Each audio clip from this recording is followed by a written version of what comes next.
We have a major Magic draft update as they have set their sights on multiple targets that has been revealed.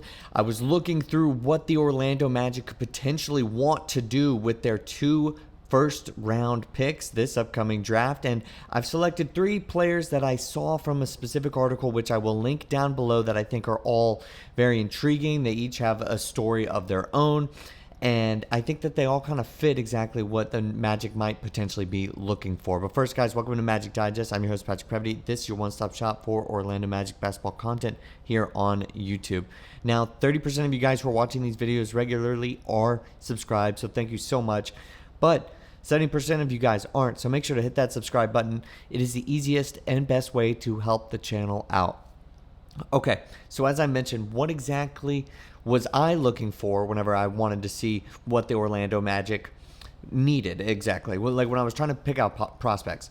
Well, I think that there is a couple different categories that you could separate what the Magic need, and I focused specifically on some size for this team, some scoring, and players that probably were to fit the mold more so than some of the other players that we have talked in free agency, right? They fit more of the culture and everything like that. I have mentioned Walter Clayton Jr. in the past. In one of the videos that I had 6 different names that were thrown out there right when the Orlando Magic season was ended. None of these names that are in this video today are included from that list.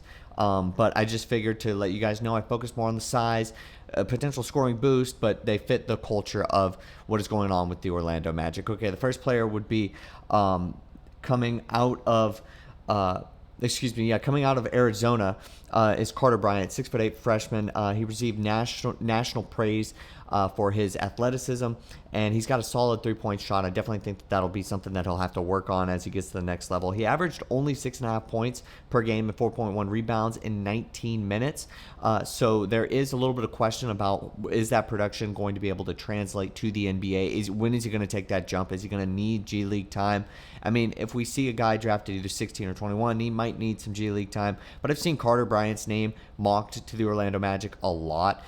During NBA draft combine interviews, he expressed confidence in himself, as he probably should, as you would expect. He believes that he's capable of being one of the best players in the league, and it's just something that he has to work towards. A lot of Magic fans on different social media sites were definitely happy whenever he listed Tracy McGrady as one of his best players, so there you have that. NBA draft insider John Wasserman from Bleacher Report does predict the Orlando Magic will use 3 of their 4 picks on forwards in the upcoming draft, and one of them, with the 16th pick specifically, will be on Carter Bryant. He shot, despite not having a ton of production, shot 37.1% from three-point range. Obviously, college basketball three-point line is shorter, so depending on having to move a few feet out back from that, and then also increasing potentially the amount that you shoot, that number just inevitably might be lower, but 37.1% is certainly very good, and it's something to be intrigued with. What he said, Jonathan Wasserman, on Carter Bryant was Arizona's 3 NCAA tournament games served as a reminder that Carter Bryant's game and role make him highly dependent on making spot-up threes and getting transition opportunities. But he also made enough jumpers with convincing mechanics for scouts to buy his shooting long-term. And with his physical tools and athleticism, the play finishing and defensive playmaking also appear translatable. A 6'8", 220-pound, 19-year-old 3-and-D wing figures to draw serious consideration in mid-first round.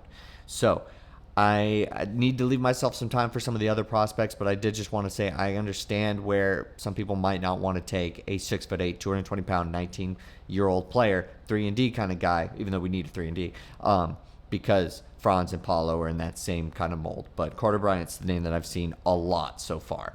All right, next name, Cedric Cowerd. If you have no idea who this guy is, I got to be honest, I'm just trying to catch up on some of the NBA draft guys. He came from nowhere, essentially. He had no offers, D3 guy, transferred a couple times, and now he's at this point where he is a legitimate NBA draft prospect, and it's pretty ridiculous to even see this. He's got a 7'2" wingspan, showcased that at the Combine, played just 6 games last season before having season-ending surgery for a shoulder injury, but like I said, this player, he played at Washington State, Duke. Now, before that was D3. Just has taken an unbelievable route, and I think a lot of that is being, kind of presented whenever we talk about him, but he's got some serious meat and potatoes to what he's been able to do in his career. Takes advantage of his great athleticism as he plays strong within his frame, serving as a versatile defender. He's an inside-out scorer, and in his senior season, he averaged 17.7 points, 7 rebounds, 3.7 assists, 1.7 blocks per game for Washington State. Those numbers were in those 6 games, so he was well on his way to having a very, very successful Division I season for Washington State. He's versatile. He is considered a 3-and-D playmaker, and somebody that would fit in Orlando's scheme. He has a lengthy frame, consistent shooting ability, and scouts have said that they like his basketball IQ. I think playing at tons of different levels, having to transfer, learning those systems, I think that kind of gives you a lot of experience, a lot more experience than you would potentially have otherwise.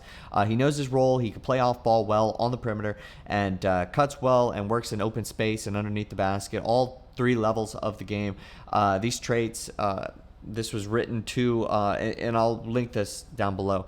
Those traits apparently are essential to playing with Banchero and Wagner, which obviously we know they're the main initiators of the offense. If it's Jalen Suggs next year, sure, having Cedric Cowerd will be a definite help to what he could potentially do. I think that's really interesting. I don't know what the potential or the peak could be for him, but it's something to watch. I've seen his name a lot. Liam McNeeley, forward out of UConn, is the next player that I'm going to talk about, and the last player.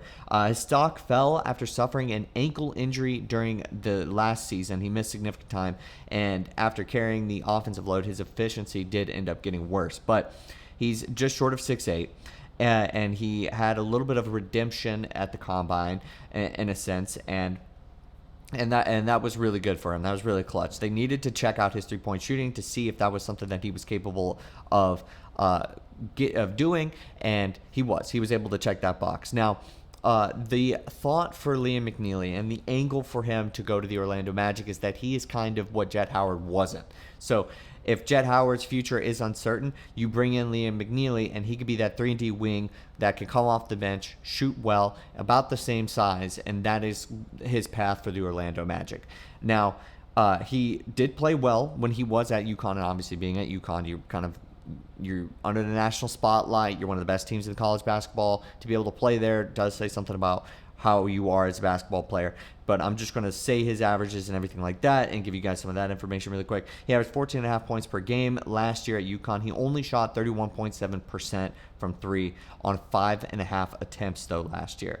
That was partly, obviously, due to that ankle injury that I mentioned earlier, slowed him down a little bit. But he put together 7 games, making at least 3 3-pointers last year, including a 5 for 10 showing, and a 38-point, 10-rebound game against Creighton. So I guess that would kind of be his peak, his top-of-the-line game, his best game in college basketball. And as I mentioned at the NBA Draft Combine, he needed to do something. He needed to show that he had that shooting. He needed to show that he could do that at the NBA level and from the NBA distance. Made 27 of 52 shots in shooting drills at the NBA Draft Combine.